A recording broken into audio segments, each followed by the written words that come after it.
A ionização do ácido cianídrico é representada pela equação química abaixo. Aí observe que tem um equilíbrio aqui e tal. E aí um experimento sobre esse equilíbrio químico realizado a temperatura constante analisou 4 parâmetros apresentados na tabela: o grau de ionização, a constante de equilíbrio, o potencial hidrogeniônico e a concentração de HCN. Ao ser estabelecido o equilíbrio químico da ionização, foi adicionada certa quantidade de cianeto de sódio. E após a dissolução e dissociação completa desse composto, houve deslocamento do equilíbrio de ionização. O parâmetro que sofreu redução após a adição do composto é representado pelo seguinte símbolo. Então vamos lá, galera. O cianeto de sódio, a gente precisa pensar, né? Inclusive até escrevi aqui errado, né? NaCN, não NaCl. Esse cianeto de sódio, ele, como a gente está trabalhando com um meio ali que é aquoso, né? Tem a presença de água, então ele vai se dissociar em Na+ e Cn-, tá? Todo mundo em meio aquoso. Então você tem a presença do cátion de sódio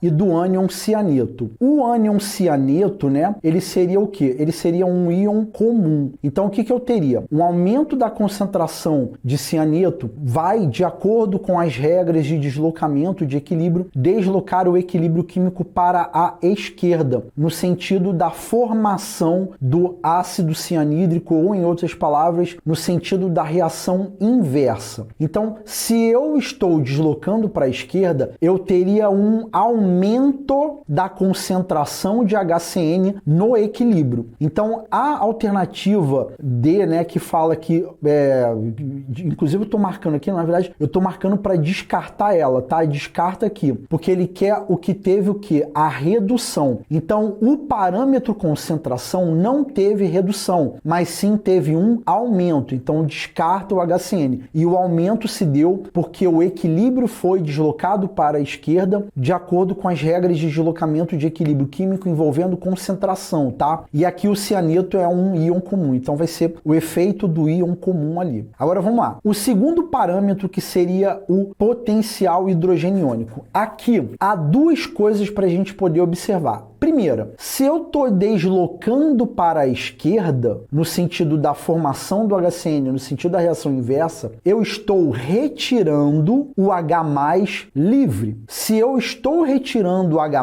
livre, eu estou reduzindo a acidez. Se eu estou reduzindo a acidez, eu estou aumentando o pH, tá? Um outro ponto que a gente também pode observar é que o cianeto de sódio, ele é o quê? Ele é um sal alcalino. Se eu for parar para pensar em hidrólise salina, o cianeto de sódio, ele é um sal que contém um cátion de uma base forte com um ânion de um ácido fraco. Então ele é um sal alcalino. Então a tendência é que o pH aumente, tornando mais básica a solução. Então o pH não sofreu redução. Na verdade, o pH aumentou também. E aí eu elimino a letra C. Agora, é uma coisa que é muito legal a gente tomar cuidado, que assim, o parâmetro que ele está falando é o pH. Se por acaso na letra C tivesse falando assim, olha, acidez. Se tivesse aqui na letra C escrito acidez, eu poderia marcar, porque foi um parâmetro que reduziu. Se a acidez reduziu, é porque a basicidade aumentou, sacou? Então, enfim, a letra C não pode ser, tá? Porque o parâmetro é o pH. Aí na letra B ele fala da constante de acidez. Galera, a única coisa que altera uma constante de equilíbrio é a alteração da temperatura, o que não é esse caso. Eu elimino a letra B. E aí só ficou a letra A, que é o grau de ionização. Galera, como que o grau de ionização é calculado? O alfa é calculado como o número de moléculas ionizadas,